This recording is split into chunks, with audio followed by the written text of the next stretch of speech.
मित्रांनो, तुम्ही कधी विचार केलाय का, की कारखान्यात बनणाऱ्या सुईपासून ते विमानापर्यंत किंवा साबणाच्या वडीपासून पेट्रोल, डिझेल जे काही फॅक्टरीमध्ये बनतं, त्याची एम-आर-पी फिक्स असते. म्हणजे मॅक्सिमम रिटेल प्राइस फिक्स असते, की बाबा ती वस्तू कितीला विकली जाणार. पण शेतीमध्ये जेवढा काही शेतमाल पिकतो, त्याचे रेट कधीच फिक्स नसतात.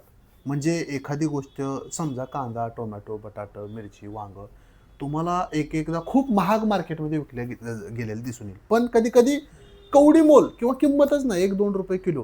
परवडत नाही म्हणून त्या शेतकऱ्याला तो माल मार्केटमध्ये तसाच फेकून द्यावा लागतो.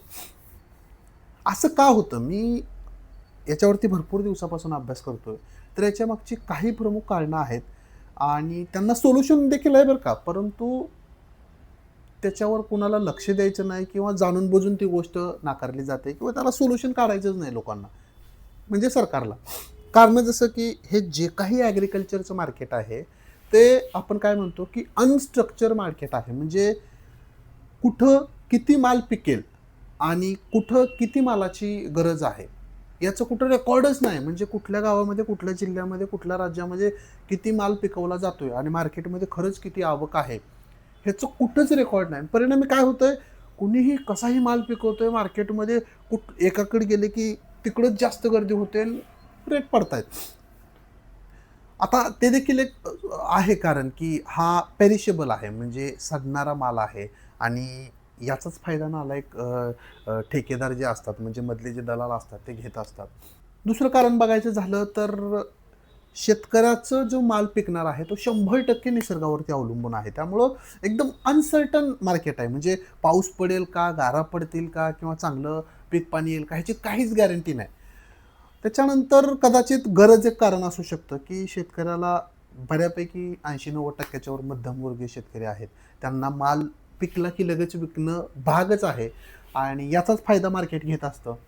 ठीक आहे, कारणं तर आपल्याला माहीत आहेत. मग ह्याच्यावरती सोल्युशन खरंच काढता येत नाही का, की हे अशक्यच गोष्ट आहे? मित्रांनो, सरकारकडे इतकं जबरदस्त तंत्रज्ञान आहे. भरपूर सारी मॅनपॉवर आहे.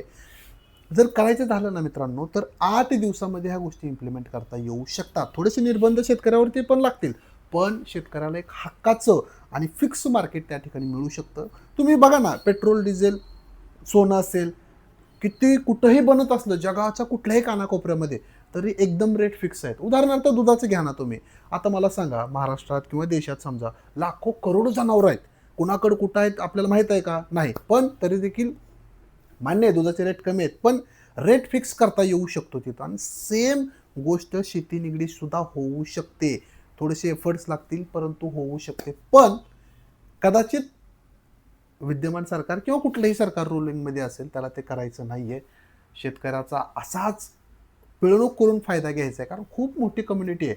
ह्या कम्युनिटीला जर मोठं केलं तर त्यांचे वांदे होतील. पण खूप महत्त्वाची गोष्ट आहे बरं का. याच्यावरती चर्चा झाली पाहिजे. याच्यावरती काहीतरी ठोस उपाय झाले पाहिजे. नाहीतर शेती ही गोष्ट पहिल्यापासून जसं चालत आलंय तसंच एक दुय्यम दर्जाचं क्षेत्र राहील. प्राथमिकता ही व्यवसायाला, उद्योजकालाच दिली जाईल आणि त्याच्यातनं जर आपण फेल झालो, तर मग शेती हे करण्याकडे आम्ही किंवा येणारी नवीन तरुण पिढी त्या ठिकाणी वळेल. थोडासा चर्चेचा विषय आहे. तुमचे कमेंट्स, तुमची प्रतिक्रिया, तुमचे विचार मला नक्की सांगा. धन्यवाद.